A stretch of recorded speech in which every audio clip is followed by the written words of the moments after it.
loved ones. Once you start there, and then once you're able to have that, then you want to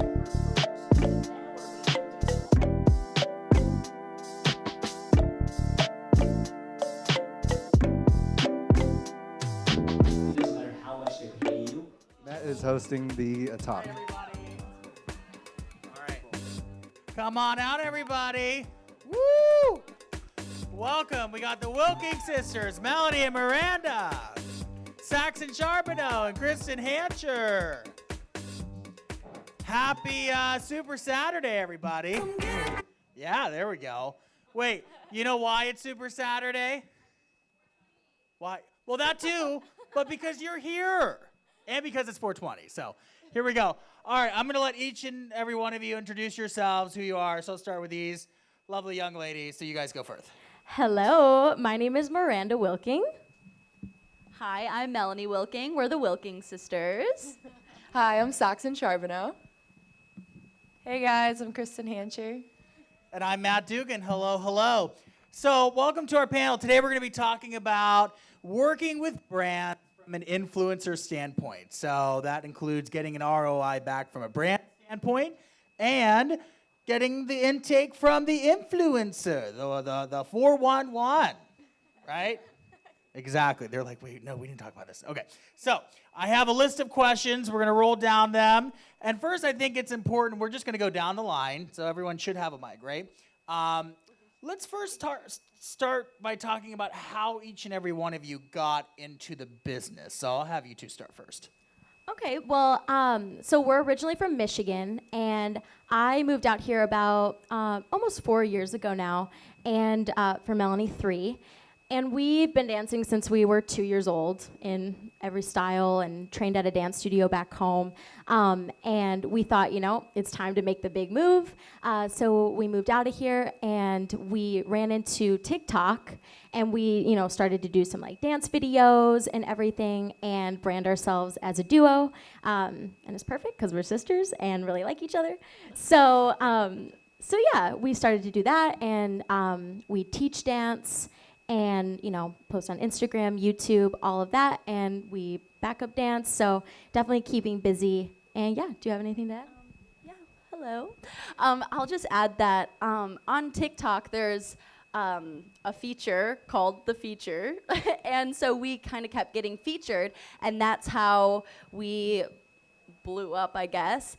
And that's when we started taking it more seriously and realized that, we can actually do this, because it was all dance. That's why Miranda moved out. That's why I followed. And so then getting featured, that's why we kind of started the whole social media aspect of the business. So I'm Saxon Charbonneau, and I started acting when I was 12. Fox relocated me to LA for a TV show called Touch, opposite Kiefer Sutherland. And I kind of gained a following through my acting. And I started taking Instagram and social media as a business when they were able to negotiate my contracts based on my following. They were able to give me a higher quote and things like that. And so after that, I started taking it more seriously and looked at Instagram and social media in general as a business. Dope. I started off on Musical.ly, now known as TikTok. I just posted one video for fun, and it kind of blew up overnight.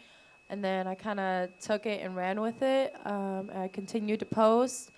I started to gain like 50,000 followers a day on there. Transferred all my followers onto my other social apps just in case if TikTok failed. And then I started working with brands, and now I'm going into acting and music. And now I'm here. And they're all here. All right, those were great answers, girls. Let's talk about now the type of content that you each specialize in making. All of you have different brands. Let's talk about it. So we specialize in dance. We choreograph, post our dance videos. A lot of like the trending hashtags on TikTok we follow, and we try to add our brand into it, our style into it, and add some dance moves here and there. But we also do comedy videos too. We try to incorporate that in there as well. Same. Same. I post mostly lifestyle pictures and videos. I've done some comedy videos, but my main thing is like being a young actress in Hollywood and kind of behind the scenes of that. Yeah, I like to focus on fashion, lifestyle, and beauty because that's what I like to do. So, yeah. Very honest answers. Do you have a favorite platform that you prefer over the other? You can name two if you want to, because I know it's hard, but what's your favorite? So our favorite is TikTok. That's our biggest platform right now, and also Instagram. We post on there every day, post on TikTok every day. So yeah.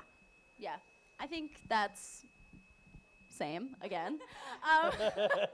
You take all of my answers. They're here. twins, can you tell? Oh my gosh, yeah.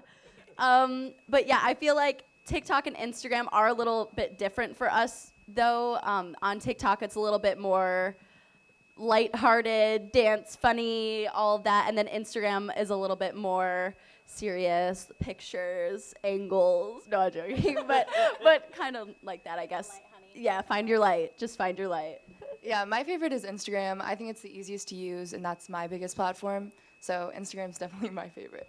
My biggest social platform is TikTok. However, my favorite platform is definitely Instagram. It's always been since I've got the app. I remember when I was younger, I used to go around with my friends with a little Canon camera thinking we're like supermodels or something. So yeah, it's always been Instagram. I love it. I love it so much. Very nice. All right, we're going to switch it now that we have some background and backstory on y'all. Let's focus in on working with brands for a moment. Can you describe the process? I know the answer, but from concept to completion. So essentially, you're handed a deal from your favorite manager, and you get this deal. Now what? Now what? So yeah, I mean, it's ran by our manager, and he kind of passes it along to us and says like, "Hey, do you think this will go good with your brand? Can you incorporate it into your style?" And it's most of the time a yes. It's always a yes so far.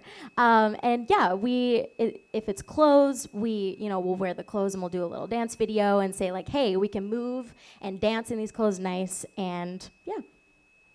That's pretty much it. Matt kind of goes over our requirements and when we post, what time, send the insights, all of that. He manages, is the manager, and yeah, he makes it very smooth and easy for us, and yeah, it's fun. Yeah, usually a brand will tell us what they want, and then I put it into my own words and send it for approval. And then it gets posted.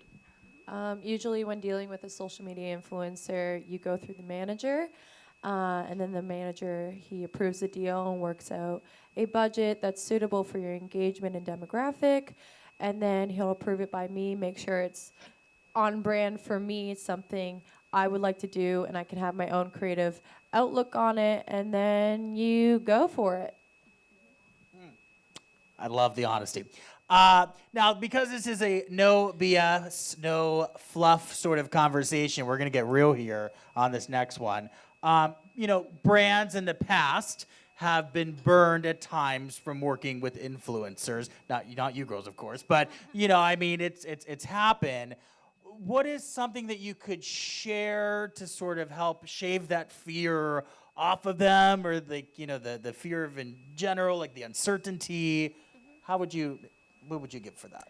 Well, I think sometimes if a brand reaches out directly to the influencer and they are working together without a manager, sometimes there can be a miscommunication, or sometimes the influencer won't post on time, or there's this and that. But I think if it is directed to the manager first and then passed down to the influencer, I think that eliminates all of the miscommunications, and now you know exactly what time, what do you need to incorporate in this post. Yeah, I think that would be best. Yeah, I agree with that, just because we're comfortable with our manager, and so they know how to communicate with us. And a lot of times you're dealing with someone new, because before Matt, we would do that, and it still works. We're gonna post on time and stuff, but some people won't. And yeah, but if I would say reach out and just ask for the manager's contact if it's not clearly stated on their page or you don't know. I would just ask right for the management. Yeah, I think it's also important to look into the history of an influencer. I mean, most companies today, they do a background check on people they're hiring. I feel like they should kind of treat influencers the same way. Like, have they upheld their previous contracts? Have they met all their requirements? I think that would make companies feel a lot safer if they know, hey, they have a history of completing everything and doing it the right way.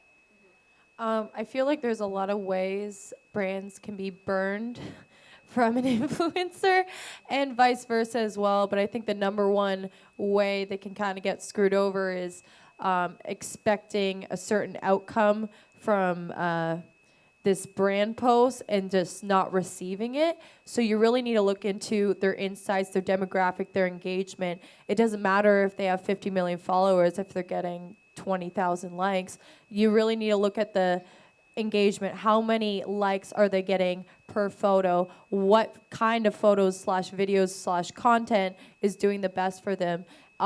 If you're promoting a makeup product and you go to someone who does comedy videos, it's not going to perform as well as if you would go to a makeup beauty guru to promote a makeup product, because that is their demographic. Therefore, the brand will perform better on their page. All righty. Okay, we're going to switch gears a little bit to talk about making individual social content. So we'll step away from the brands chat for just a sec.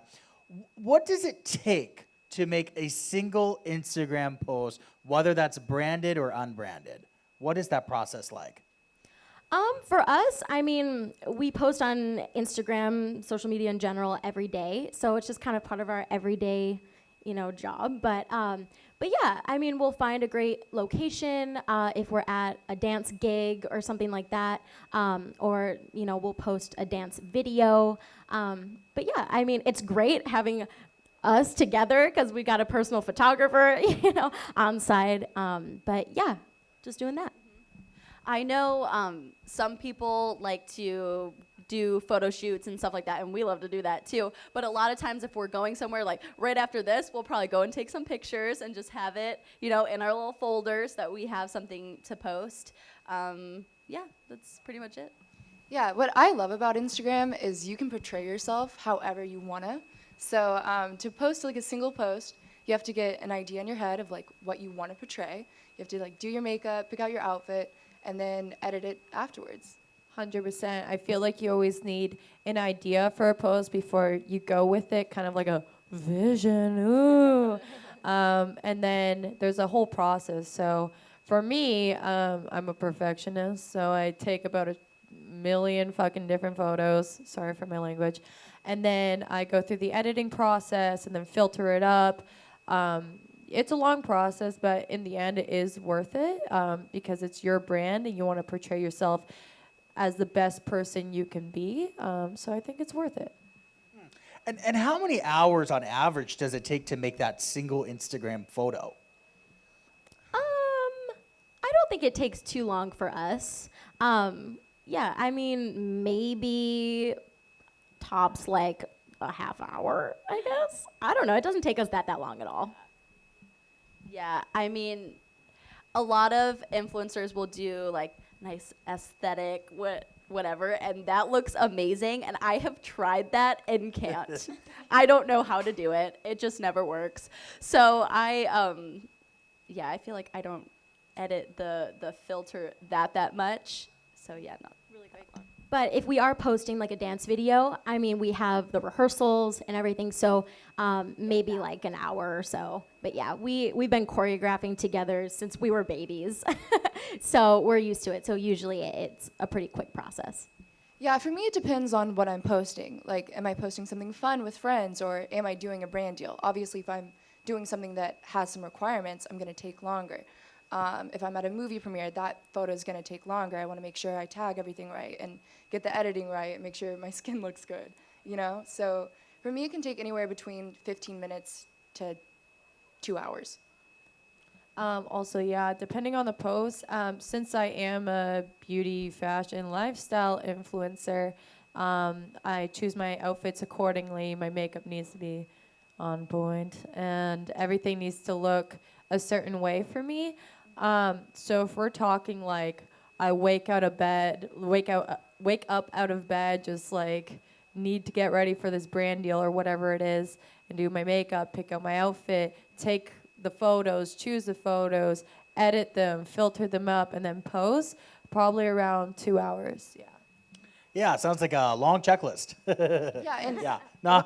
Yeah, if I could just add this, sometimes we have to post photos of things that we don't really want to. It's not our best picture, but we need to like tag this certain thing. So that's going to take longer too to make it match your theme, you know. All right, from Instagram to YouTube. So, what goes into making a YouTube video? Ooh. Okay, so we post on YouTube here and there. We're not as active, but we do a lot of tutorials, vlogs. We do some, fun little challenges. We try to make slime. Can't do it. Like, just some cute things. But yeah, I mean, for that, the process doesn't take too long. Maybe like an hour or so. But yeah.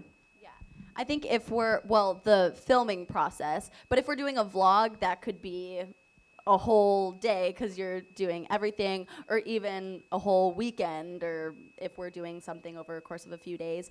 And then Miranda's the editor, so she'll edit. And how long does that take you? I feel like you're pretty fast. Probably like an hour or so. Yeah, but yeah.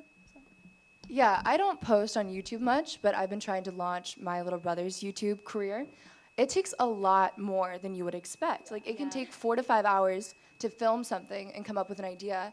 And then also, a lot of YouTubers outsource their editing. So if you do that, that makes the process like a lot easier. But if not, he spent 6 hours editing a video once. Because you want to make it fun, you want to have the effects, you want to, do the sound effects and the color changes and all of that. And that can take a very, very long time, especially with like younger YouTubers. You want it to be upbeat and quick paced and, a lot of cuts to different things. So, I mean, one YouTube video could take up to 2 days. So currently on my YouTube, I've just been posting to post, but I'm about to go through a rebranding and kind of keep to my niche with the beauty, fashion, lifestyle type thing, more quality type posts. And I just feel like YouTube is so time consuming because I don't let anyone edit my own videos. I don't let anyone film my own video. I have to do it all myself. I'm very independent in that way. And I just take all my time perfecting each and every video. Like, sometimes I'll be editing for like 12 hours straight, like, not gonna lie. But it's so worth it. Like, I just don't want to hand it off to an editor. I've tried that whole process before, and it's just not for me. I know, like, some people, it is a lot easier just to, like, hand it someone, like, $300, hey, edit this video. But, like, it's just, I don't want anyone, like, messing with it. I want to do it myself, make it authentic to me. But, yeah, I feel like with this whole rebranding, it's going to do a lot better for me. I'm going to be posting consistently. He's been waiting for that moment. Consistency is key. Yeah, and yeah. Yep. YouTube is a process, but a process that pays off. Exactly. right. All right. Now, I know a lot of you here are curious about TikTok, so we're going to chat about that here. Let you start. I mean, we just saw you on a billboard for TikTok. Oh my gosh, stop it. But yeah, so I stumbled upon Musical.ly at the time when I first moved out here almost 4 years ago. And it was all primarily the lip syncing and, those cringy videos that I love. But yeah, so I tried to do a couple of those and Melanie totally laughed at me. She's like, please stop. And then, Well, because her transitions were not right. They were not okay. they were not on point. Okay. So we have a really good friend who does, it's called tutting. So it's a form of dance and you make pictures and shapes with your hands. So he said, why don't you guys try to incorporate that into your TikTok videos? So we started to do that, and it kind of tricks the eye a little bit because we would stand one person in front, one person behind, and make these shapes with our hands, and it's like, whoa, how many arms do these girls have? So we started to do that, and then as Melanie said, we started to get featured And we're like, okay, I guess people are starting to, like it. So we, kept doing that. And then, now that it's transitioned, it's a lot of challenges and hashtags and popular sounds that you can use. So we've been taking our dancing and putting it to those challenges, those different sounds to grow a little bit more. Yeah, I think now that it's rebranded, it's a lot more, there's a lot more focus on being creative and dancing or just lifestyle and food. And I think it's, they're trying to stay away from the lip syncing and stuff like that. But yeah, there's a lot of trending hashtags. And if you kind of follow that, then and they're really fun to watch too. I get lost in it. And yeah, we were on a billboard for it, which was so cool. That was awesome. They took us to Indonesia for an event, went snorkeling, like just random things. They're a really awesome company and we really love them. So I posted my first TikTok yesterday. Woo! Welcome to the club. So I'm still learning too, but it seems really fun. It seems like a great. Oh, TikTok. So I started my journey on what used to be called Musical.ly a while ago, probably over 3 years now, maybe. I don't know. I already told you guys this. I posted a video, it blew up. They started featuring me, favoriting me a little bit. Started growing 50K a day on there. Now I have almost 22 million followers on there. But it has been a roller coaster journey. I used to love posting on the app. I post like 9 times a day. I was growing like crazy. That's how I gained my following on all my other platforms. And then over time, it just became more of a job to me than a hobby, which was okay because I was making money off of it. I'm going to take that job, it's a pretty easy job. But over time, once they kind of switched from Musical.ly to TikTok, I was struggling to gain the engagement that I once was gaining. So I took a break to focus more on like acting and music and all this stuff and kind of rebuild myself on other platforms and other talents I have. And recently I've hopped back on the app and it has changed a whole bit. So it's a little culture shock for me. But I still love the app and what it's become. And I'm trying to get into all the hashtags and stuff, but I still want to stick to my roots and do like the OG stuff I used to do, because I used to be known for like the transitions, which is like the cool stuff with your hands and I don't know, if you know what I'm talking about. It's hard to explain. She's incredible. Oh, thanks. This girl could not do it, but this, oh my OG. God. Yeah, we were so terrible at transition videos. Oh my God. You're dancing though? Great. But yeah, I just hopped back on the app, and it's going really well for me. I'm just trying to build back up the engagement on there and keep my followers active. And yeah, I'm enjoying it quite a bit. All right, there you have it. A summary of all the apps that you guys use. I love it. So let's go back to the brands sort of topic and working with brands. And I know the number one question that brands and agencies have are, how am I going to make my money back and the ROI of it? Is there a way that you, whenever you're getting ready to post the content or you're in the conversations with myself, with the brand or the agency, how do you see the ROI from the beginning? Is there a way that you see that? I feel bad. Oh my God. You can go ahead. Yeah, you're good. I think making it authentic to our brand and our style and letting us pick the caption, because there have been times where they have structured the caption so much that our followers can tell that it's not authentic and it's a brand deal, and it kind of turns them off to it. So really having us be more involved in the creative and just making it authentic to our brand, I think is really important, so that they can see that, oh, they do really like this product or like these clothes, and so they want to buy it, basically. Yeah, same thing. But we we teach dance back home too when we go to visit in Michigan. And so, and we have a dance studio that we grew up going to there. So we have a lot of younger girls that look at our videos, they see what we're doing. So when they see us in a certain outfit or workout clothes, they're like, oh, okay, like I want to wear that. And like Melanie said, just making it really authentic. Like, hey guys, you need to check out this brand. You know, we love dancing in it, super flexible. They can tell that it's genuine. Like, we really love to wear it. So yeah.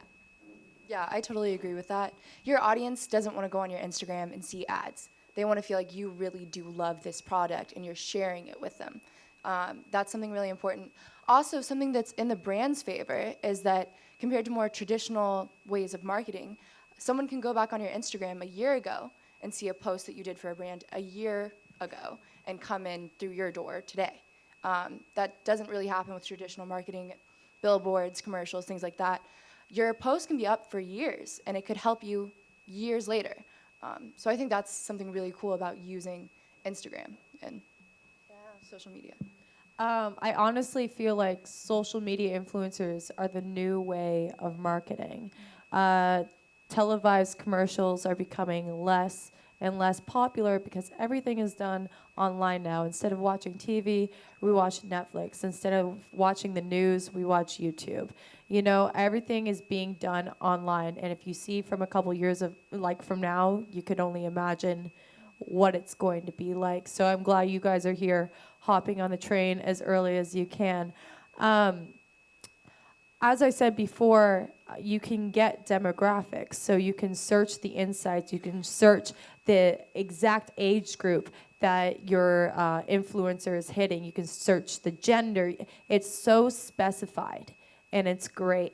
One thing that's really important is authenticity, which I think someone previously mentioned. You don't want to tell the influencer, hey, hold up a product like this and say, buy this, it's my favorite. Like, it's just not authentic. You want to do something that seems natural and casual enough to say, like, hey, like, I genuinely like this. For example, a clothing item. If I'm wearing a clothing item and I'm just like pointing to a shirt and I'm just like, buy this and use code Kristen Hancher for 50%, it sounds like an advertisement.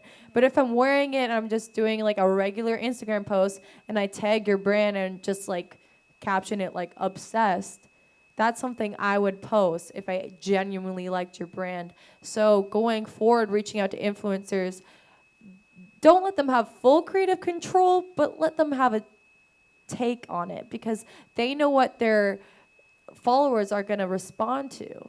You know, that's why they have that following. Mm-hmm. And what if a brand is like, no, you have to use our caption. You have to use our caption. You don't. It's not going to work. Well, if they do that, then you're gonna see not the best outcome. I've been in that place so many times where I'm just like, like this is not gonna do well on my feed. Or they'll say, we want it up at 5:00 p.m. on a Monday. You need to hold this product and say, oh, use code Kristen Hancher. I love this product. It's my favorite thing on my Monday mornings. Like. And I'm just like, can I change the caption? Can I post at 9 a.m. where my followers are going to be online? I know my own demographic, and they say no, and their post does crappy. And then I'm just like, well, of course I'm going to listen to what you do, but like, if you listen to us a little bit, it's going to benefit you a little more. So the key is having the brands really listen to the influencer on the individual. 100%. We'll do what you want, but we know what's best. Yeah. Influencers know best. I love it. Okay, so let's. I know we're running out of time here. Okay, so let's keep it moving here. There's been this new thing over the last few months about doing multiple framed IG story posts, and I have to talk about it because Instagram stories only lets you do 15-second stories, right? Some brands are wanting to do 45-second stories. Do you find it being effective? Doing 4 stories all at once, so 4 separate stories, but it's called 4 frames, or do you find it more effective to just do 1 story? How do your fans, kind come across with that and being effective? I honestly think the shorter the better. And that's why we love TikTok, is because most of the time it's only 15 seconds. And a lot of people scrolling through are gonna see the first couple seconds and it's either scroll past or, ooh, like I wanna see a little bit more. So if it's 45 seconds, I think they're gonna lose interest and keep scrolling. So if you can capture their attention in 15 seconds or less, then that is golden. Yeah, and I don't think, you're not going to see better results for a longer story. If someone's talking for 45 seconds, it's just the reality is if I see that, I'm going to keep tapping next, because I know it's like, okay, that's not, we get the point. So I think one story is more effective. Yeah, I agree with that, because if they don't want to tap on your brand and see that product, I don't think you're going to change their mind in 2 stories back to back. I think it would be more effective to do 4 stories over a 4-day period, you know, not right in a row. You're just getting the same audience in those stories, you know? People's attention spans are becoming shorter and shorter and shorter, and for good reason too. Content is becoming quicker and more compact, and quicker edits on YouTube. Everything is becoming faster pace, you know? If I see an ad or just someone talking about a specific thing for 45 seconds, I'm gonna get bored. I say sum it up and just create like this 15-second blob of each bullet point you wanna get through to them and make that their one story. No one's gonna, well, maybe some people, but not a lot of people are gonna flip through 5 stories to hear you say the same thing in a different way 5 times. You know, that's just my take on it, but. Well, I appreciate your take on it. Outside of all this, is there any advice that you could give brands or agencies on working with influencers that we haven't already talked about today?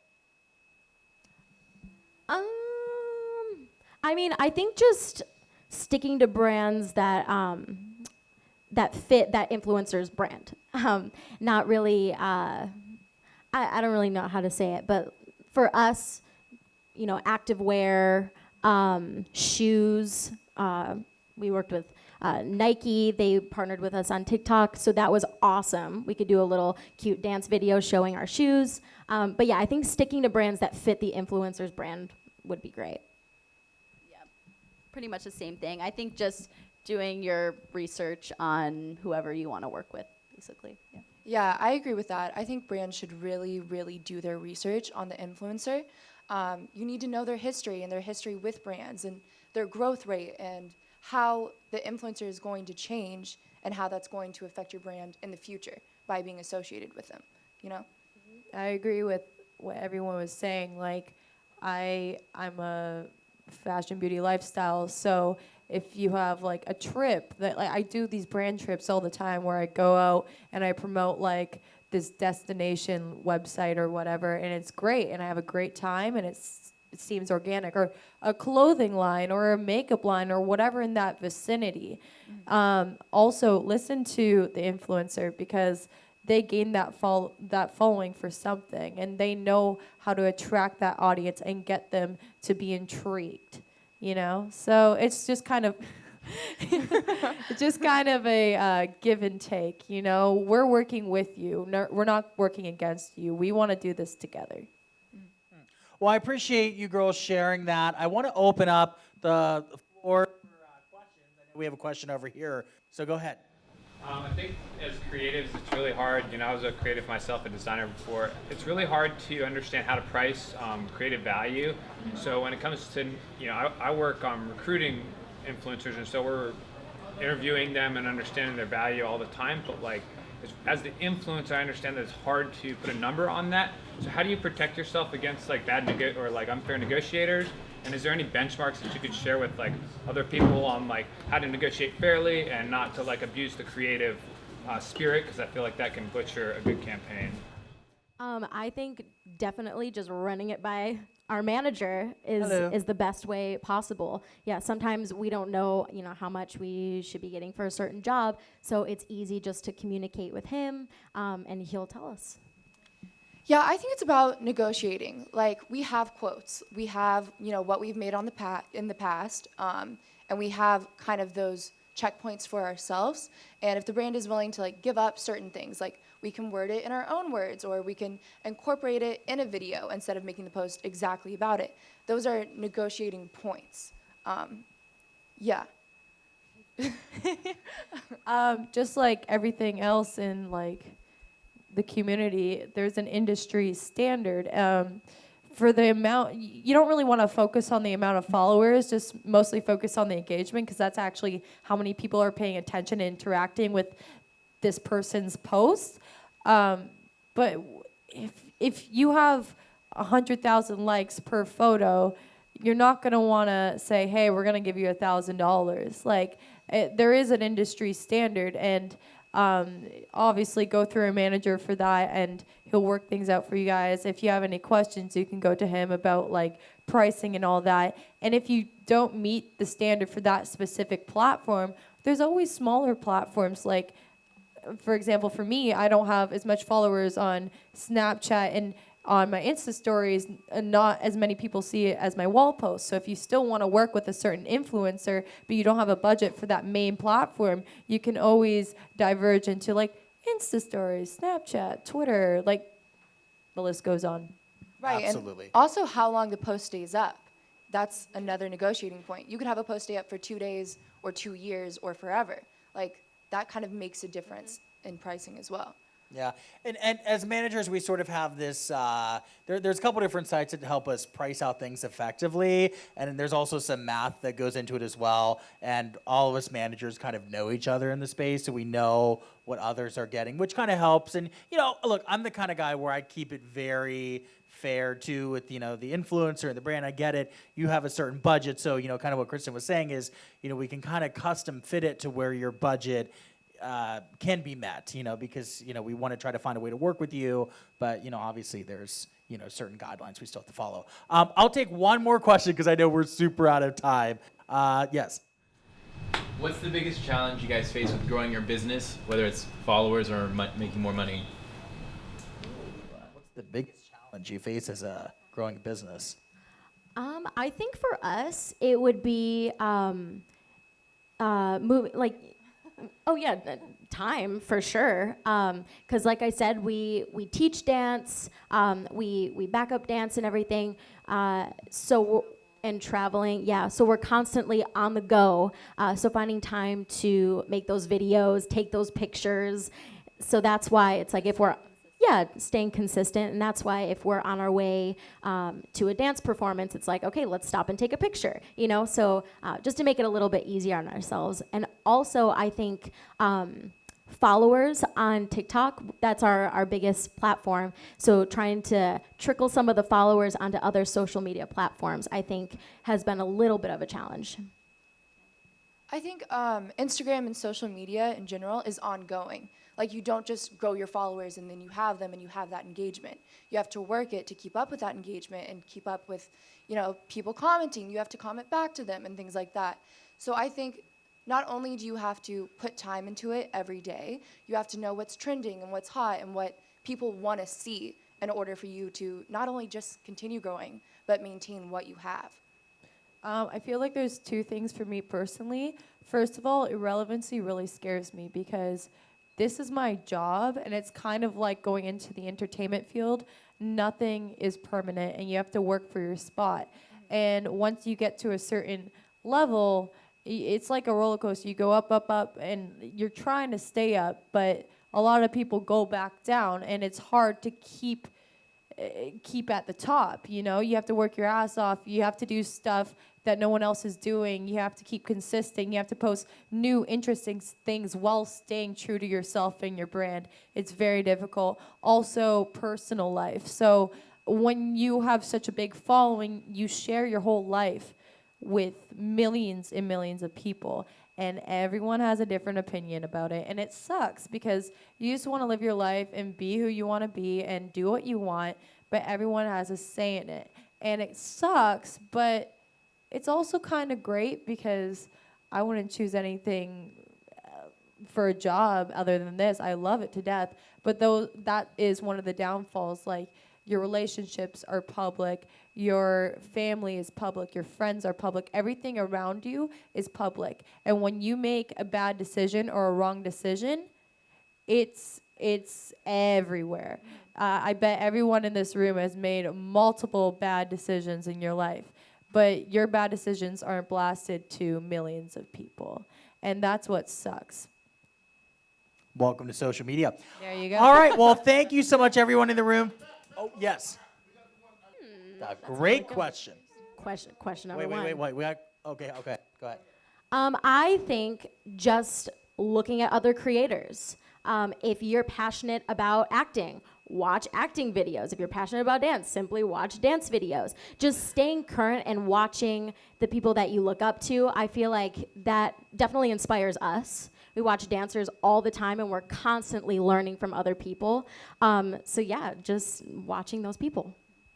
Also, just keeping a great group of friends together or family, and even if you just take a little break for a while, regroup, reconnect with yourself, and yeah, I think just the people surrounding me kind of help inspire me.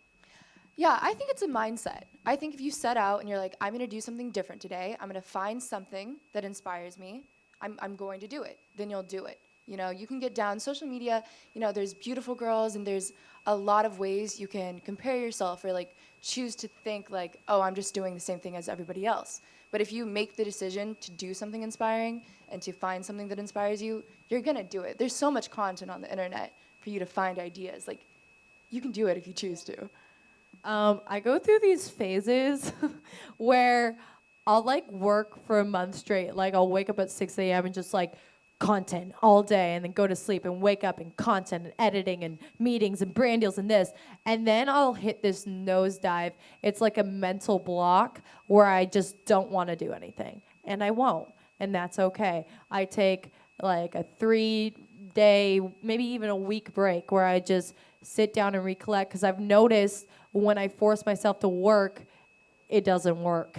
So I just kind of take that break, and then I'll hit this another weird mental block thing where I'm just like, whoa, like I have to do something right now. And that's that spark of inspiration. And it's always been like that for me through everything, even not even social media in life. Like that's how I've always worked. So when I hit those mental blocks, I just roll with it, and it always ends up okay.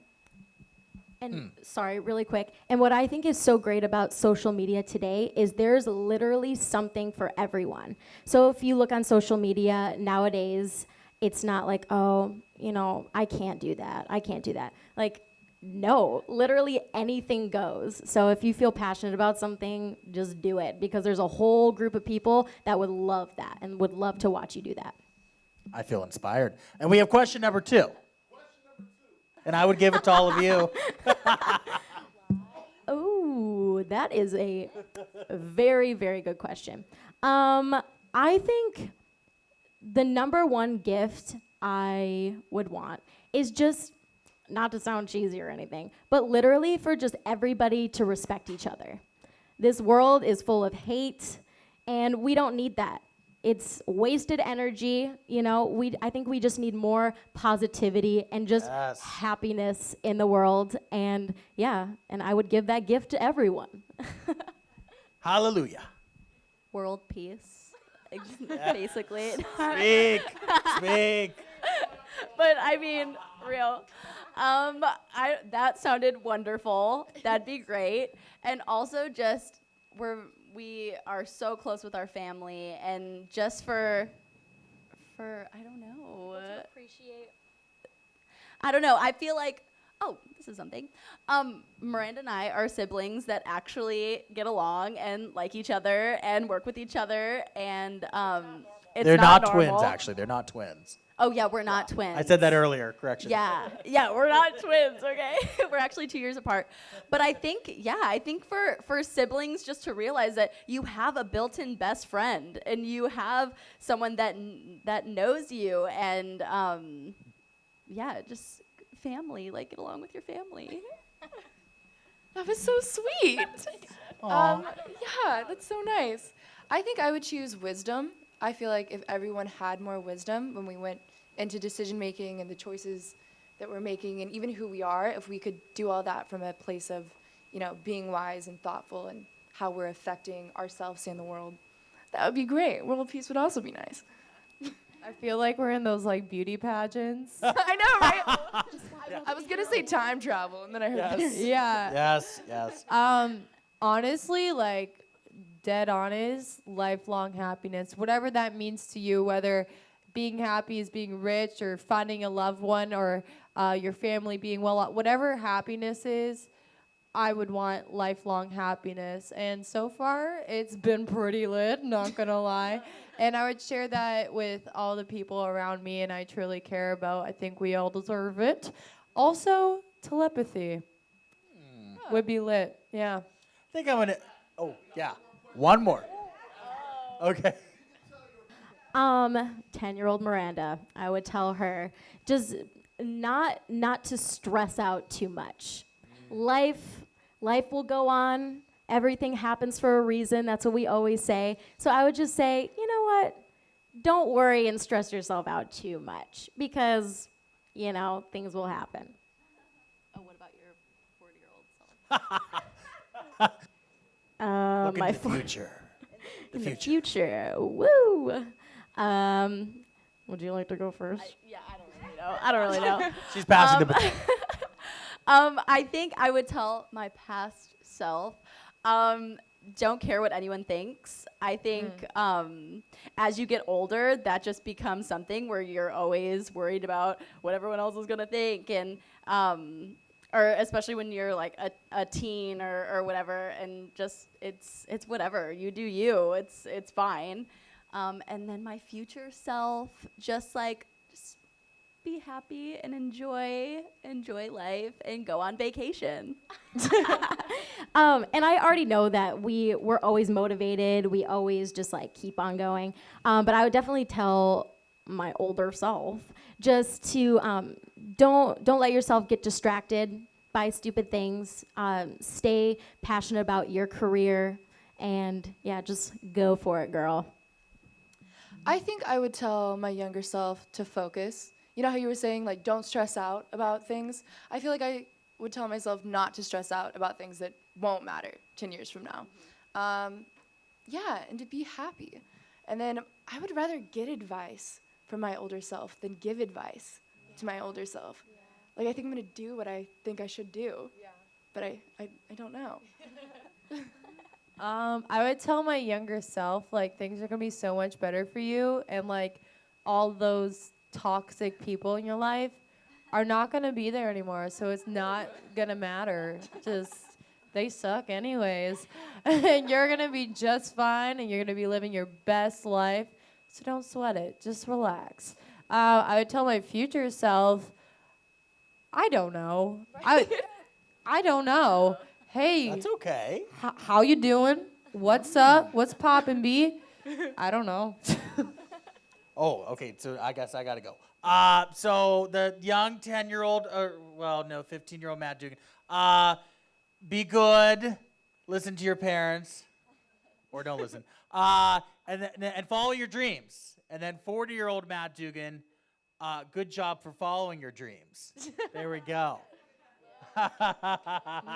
So there you go. Thank you so much, everybody. Listen, if you have questions, come see me. If not, here's my email. It's very simple. MD, it's my initials, MD94@mattdugan.com. And if you need to spell Matt Dugan, it's right there on the front board. Okay, thanks, everybody. Have a great day. Thank you. Super Saturday 420. Have a great one.